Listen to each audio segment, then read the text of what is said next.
এই মুহূর্তে মাগুরা আদালত প্রাঙ্গণে আছেন সহকর্মী আফজাল হোসেন। সরাসরি যাচ্ছি তার কাছে। বাংলাদেশের বিচার বিভাগের ইতিহাসে দ্বিতীয় নজির হতে যাচ্ছে। খুবই স্বল্প সময়ে আলোচিত এই মামলার রায় ঘোষণা করতে যাচ্ছেন মাগুরা জেলার নারী ও শিশু নির্যাতন দমন ট্রাইব্যুনালের বিচারক এম জাহিদ হাসান।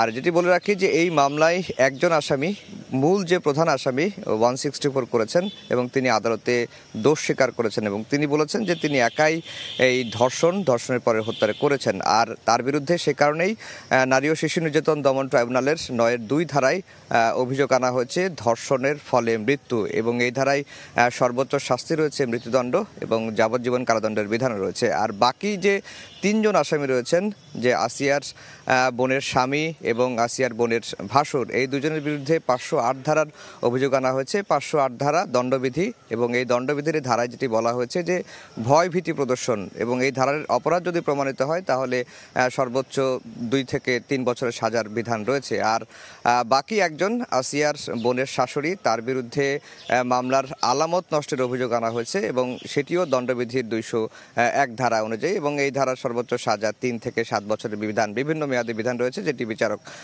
প্রমাণ পান সেই অনুযায়ী রায় ঘোষণা করবেন।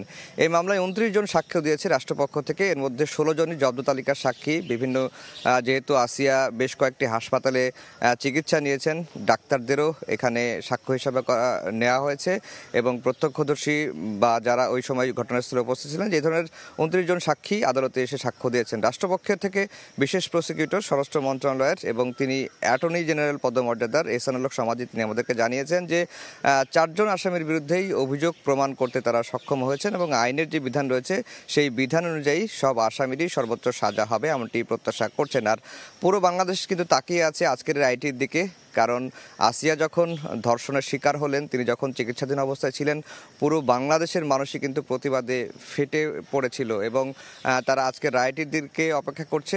এখনও আসামিদের আদালতে হাজির করা হয়নি। আসামিরা যেহেতু ঝিনাইদহ কারাগারে থাকেন, তাদেরকে নিয়ে আসার প্রক্রিয়াটি চলছে এবং প্রক্রিয়াটি চলার আসামিরা আসলে এবং 10টার পরে রায়টি ঘোষণা হবে এবং এর রায়ে সর্বোচ্চ সাজা নিশ্চিত হবে এবং মাগুরাবাসী সেই প্রতীক্ষায় কিন্তু এখন করছেন। তো এই ছিল মূলত মাগুরার জেলা ও দায়রা জজ আদালতের সামনে থেকে আমার কাছে সবশেষ খবর।